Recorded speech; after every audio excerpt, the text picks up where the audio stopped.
అప్పుడే చెట్టు నుండి కోసిన మామిడికాయకి ఉప్పు, కారం బాగా తగిలించి పచ్చడి చేసి ఉల్లిపాయ వేసుకుని తింటుంటే ఆహా! అద్భుతం అనకుండా ఉంటారా? కొద్దిగా సాల్ట్ వేసి మామిడికాయ బాగా రుద్ది కడిగిన తర్వాత చిన్న చిన్న ముక్కలుగా కట్ చేసుకొని ఒక బౌల్‌లోకి తీసుకోవాలి. ఒక స్పూన్ వేరుశనగ గింజలు, 10 ఎండుమిర్చి, పావు వంతు జీలకర్ర. ఆయిల్ వేయకుండా దోరగా వేపాలి. మిక్సీ జార్‌లోకి వేసుకొని కొద్దిగా ఉప్పు, ఒక వెల్లుల్లిపాయ వేసి కచ్చా పచ్చగా గ్రైండ్ చేసిన తర్వాత మామిడికాయ ముక్కలు యాడ్ చేసుకోవాలి. కొద్ది కొద్దిగా పల్స్ ఇస్తూ గ్రైండ్ చేసుకోవాలి వాటర్ యాడ్ చేసుకుంటూ. మరీ మెత్తటి చట్నీలా కాకుండా కొంచెం కచ్చా పచ్చగా గ్రైండ్ చేసుకొని ఒక బౌల్‌లోకి తీసుకోవాలి.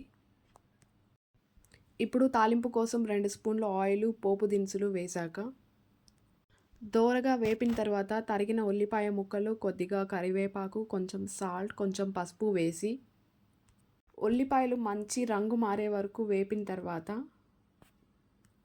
ఈ తాలింపు కలిపిన మామిడికాయ పచ్చడి తింటుంటే మామిడికాయ పులుపు, కారం, ఉప్పు, వేరుశనగ గింజల ఫ్లేవర్ కలిపి చాలా బావుంటుంది.